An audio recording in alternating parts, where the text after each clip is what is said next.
A Miguel Ángel Temprano, CEO de Orfeo Capital. Miguel Ángel, muy buenas. Miguel Ángel, nos adentramos en una semana de nuevo marcada por los resultados empresariales en Estados Unidos. Iniciamos la semana pasada esa temporada con siempre, como no, el sector bancario dando el pistoletazo de la salida. Esta semana nos vamos a centrar más en la tecnología. Tenemos los resultados de IBM esta noche al cierre, tenemos Netflix, tendremos Intel, tendremos Twitter. Ponemos el foco, por tanto, más en este sector en esta semana. También en la temporada de resultados que arranca ya de forma oficial con Iberdrola en España. También tendremos las cuentas de Bankinter. Sin embargo, antes de poner el foco en estos resultados empresariales, quería preguntarte cómo estás viendo el contexto actual de mercado, cuáles son los principales catalizadores, los principales temores a los que se enfrentan los inversores ahora que estamos en este mes estival de julio, en el que siempre los movimientos suelen ser algo menos voluminosos. Bueno, estamos viviendo lo que yo creo que todos nos esperábamos, un mes de julio muy convulso, muy volátil, donde bueno, pues lo que está ocurriendo hoy era lo que ha ocurrido otros años, esta vez sin un motivo extremadamente claro. Lo que sí es curioso es que estamos viviendo algo que se habla siempre en la bolsa, cuáles son los drivers positivos y negativos, los antagonistas. Y en este caso están súper claros, es decir, el positivo es cómo avanza el ritmo de vacunación y el negativo es cómo consigue avanzar las nuevas variantes e infectar a la gente. Y es esa balanza que se va a mover. Por suerte, cada vez más se empiezan a mirar otros indicadores que no son tan desfavorables como el número de infectados. Ya lo decía el otro día el Instituto Koch en Alemania, que hay que empezar a fijarse en el nivel de ocupación de los hospitales más allá del nivel de infectados, porque los infectados, aunque efectivamente se ponen malos y algunos se ponen muy malos, no es claramente lo que ocurría antes, que un infectado acababa generalmente en el hospital y muchos de ellos enfermos o muertos. Entonces, son esos dos luchas contrapuestas de cómo avanzan por un lado las variantes, que estamos ahora mismo en la Delta, vamos a ver dónde acabamos, del alfabeto griego, y cómo avanzan las vacunaciones, y si al final o no nos terminan inyectando la tercera variante. Todo esto es lo que nos va a mover no solamente durante el mes de julio, sino durante todo el otoño hasta la Navidad con toda seguridad. Y lo que va a generar es de aquí en adelante la misma volatilidad que estamos teniendo. Observaremos de cerca sus indicadores, ¿no? El positivo, el cómo ha avanzado esa campaña de vacunación, el negativo, las variantes que puedan llegar. Ahora hablamos de la Delta, a ver qué ocurre de cara a los próximos meses, de cara a la vuelta de verano, el otoño, el invierno, todo está por ver respecto a la crisis sanitaria. Más allá de esto, Miguel Ángel, como mencionaba al principio, temporada de resultados que hemos arrancado ya en Estados Unidos, en España también esta semana damos el pistoletazo de salida. ¿Cómo has visto los resultados que hemos conocido hasta el momento en Estados Unidos, sobre todo marcados por el sector bancario y, más importante también, qué es lo que podemos esperar de los mensajes de las grandes tecnológicas a lo largo de esta semana y de la siguiente?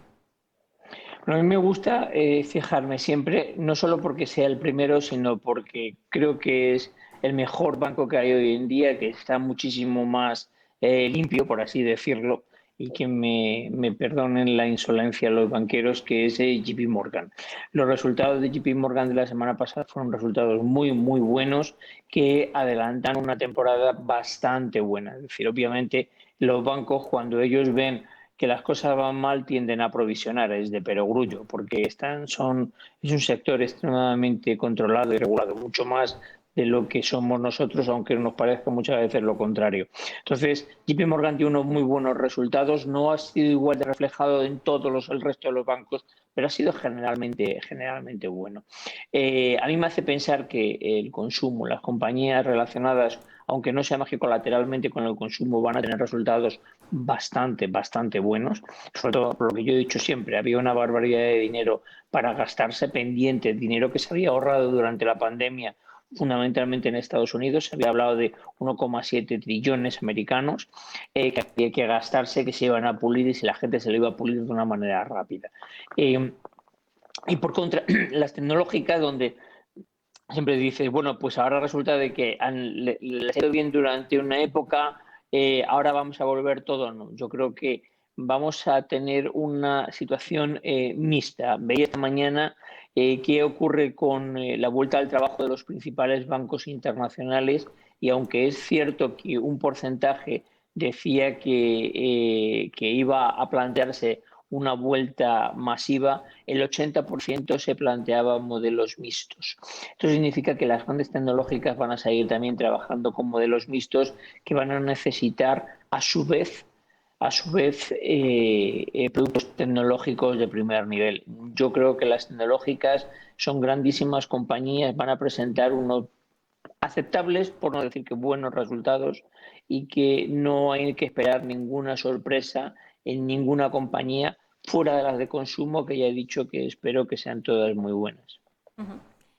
Miguel Ángel, también esta semana vamos a estar muy pendientes de lo que ocurra en esa reunión de política monetaria del Banco Central Europeo. Recordemos, hace 2 semanas Christine Lagarde aparecía ante los medios de comunicación para anunciar ese cambio de estrategia que efectuaba el banco, un cambio de estrategia que nos hacía remontarnos al año 2003.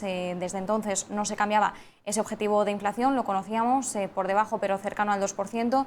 En esta ocasión ya lo ha fijado en el 2%, incluso flexibilizando un poco que se pueda llegar a sobrepasar ese 2% en algunos momentos puntuales.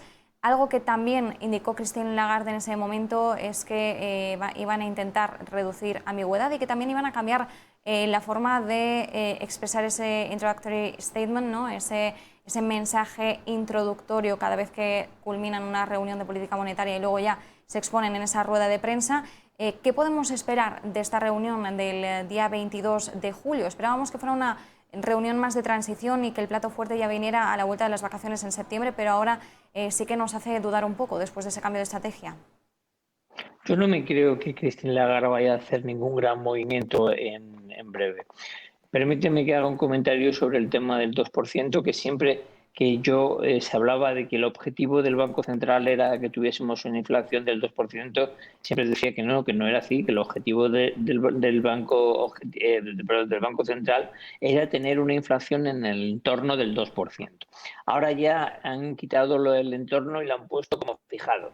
Pero bueno, al final es más de lo mismo, no es que haya habido un cambio radical y que hayan dicho no, a partir de ahora vamos a llevarnos la inflación por encima del 2,5 o del 3%, sino que han cambiado un poquito la sintaxis y la semántica fundamentalmente se ha mantenido constante. Yo creo que es más un estímulo de decir, si se nos va de la mano o no, porque como estamos metiendo tantísimo dinero, ya no controlamos a dónde vamos a llegar, que todo el mundo entienda que no pasa absolutamente nada. Es fundamentalmente eso. La pregunta que yo creo que todos nos hacemos es, vamos a imaginarnos que debido a la política monetaria, la inflación y de una manera bastante más estable de lo que todos estamos dando por hecho que va a ocurrir, se establece por encima del 2%. Es decir, que no es coyuntural porque como venimos de muy abajo, obviamente si subes muy rápido, que es lo que queríamos, una recuperación en V, obviamente te vas a ir a inflaciones elevadas. Es un tema de matemática pura y dura, ¿no? ¿Qué ocurre si al final entramos que es una situación más estable? ¿Cómo de rápido podemos retirar los estímulos sin destrozar los mercados? Y cuidado, no nos olvidemos, elevar mucho, o sea, abaratar mucho los bonos y no ya no tanto porque los estados se nos vayan a ir al garete, sino porque los bancos se nos van a ir al garete, que están llenos de deuda pública en sus balances. No vaya a ser que vayamos a hacer un agujero de estos gigantescos. Entonces, claro, esto es como sorber y soplar, es muy complicado. Quiero reactivar la economía, con eso meto mucho dinero en el sistema. Cuando meto mucho dinero en el sistema, a lo mejor lo recaliento más de la cuenta. Por lo tanto, lanzo un mensaje hoy tranquilizador, no vaya, que la gente no se me vaya a alterar, porque cuando tenga que hacer algo lo tendré que hacer quizás de una manera mucho más abrupta de lo que pensamos. Estamos hablando de subida de tipos al final del 22. Esto hoy en día, tal y como se mueve la economía, eso es el siglo que viene. O sea, es que a mí cuando me hablan, no, dentro de 14, 18 meses, digo, bueno, dentro de 18 meses igual estamos todos muertos a este ritmo, ¿no? Entonces, yo creo que Christine Lagarde lo que va a intentar, y todo el Banco Central, y más en verano, que es una época bastante preocupante porque no puede haber mucho movimiento y por lo tanto se puede convertir en muy convulsa, en lanzar un mensaje bastante moderado y tranquilizador y dejar cualquier otra cosa que piense hacer o lanzar cualquier mensaje que quiera lanzar para ya más adentrado el otoño. Miguel Ángel, y teniendo en cuenta bueno, todo este escenario, ¿no?, en el que nos estamos moviendo en estos momentos en los mercados, ¿cuáles serían las propuestas de inversión que planteáis desde Orfeo Capital? Bueno, seguimos manteniendo lo que llevamos meses diciendo.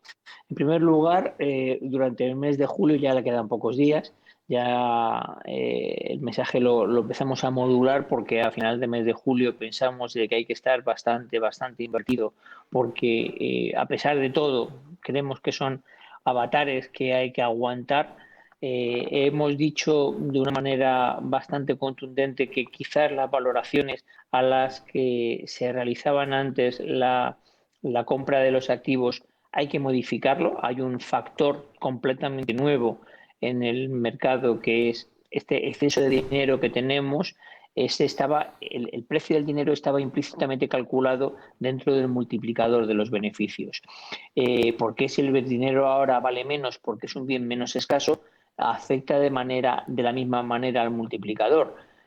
Claro, la cuestión es nadie sabe, es decir, cuánto ha afectado a ese N que multiplica a los beneficios. Por lo tanto, nos tenemos que olvidar hasta que se establezcan unas normas o unos parámetros más o menos estables de lo que son el multiplicador, lo que antiguamente era el 14, el 16 o el 18, ese N que multiplicaba para calcular el PER y centrarnos más en dónde se va a ir ese consumo del que habéis hablado.